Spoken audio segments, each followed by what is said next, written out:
The creation story. Genesis chapter 1 to chapter 2 verse 4. In the beginning, God created the heavens, and the earth. And the earth was empty, and it had no shape, no form. And darkness was over the surface of the deep waters. And the Spirit of God was moving over the surface of the deep. And God said, "Let there be light." And there was light.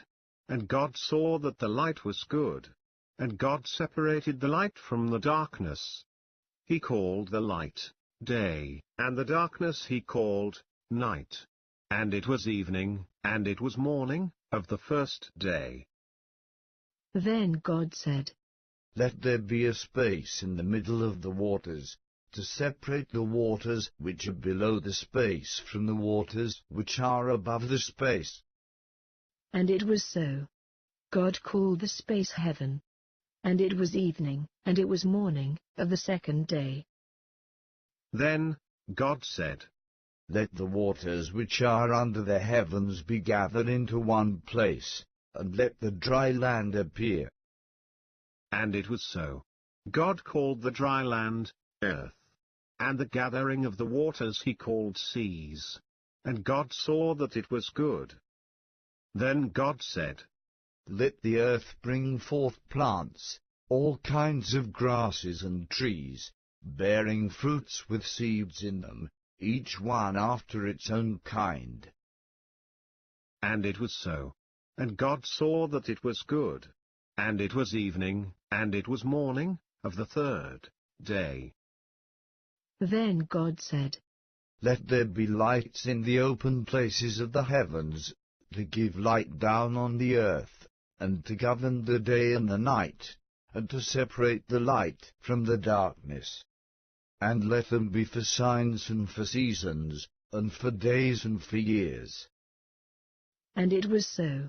God made the two great lights, the bigger one to govern the day, and the smaller one to govern the night.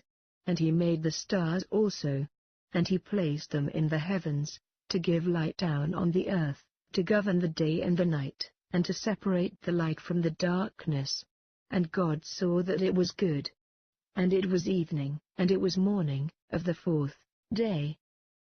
Then God said, "Let there be all kinds of living creatures moving about in the seas, and let birds fly in the open places of the sky."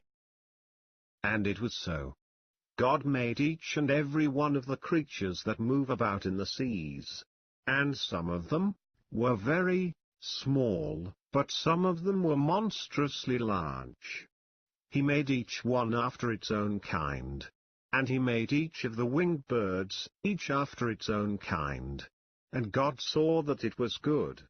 And God blessed them. He said, "Be fruitful and multiply, and fill up the waters, and let birds fly in the skies above the earth."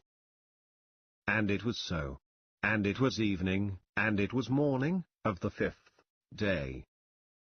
Then God said, "Let the earth bring forth all kinds of living creatures, all the various kinds of cattle and animals of the fields and forests." And it was so.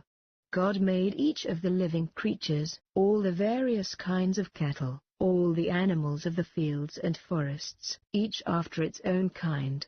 And God saw that it was good.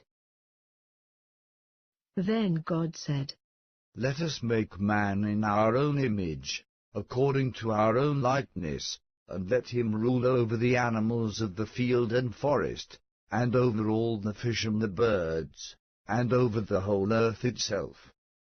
And it was so. God made man, in his own image, according to his own likeness. Male and female he made them. And God blessed them, saying, "Be fruitful and multiply, and fill up the earth and rule over it." And it was so. When God looked at all that he had made, it was very good. And it was evening, and it was morning, of the sixth day. Now by the seventh day, God had finished making all the things that he planned to make. So on that day, God rested. And he blessed that day, he set it aside. He sanctified it, and made it special, because that was the day that he rested from all his work of creating.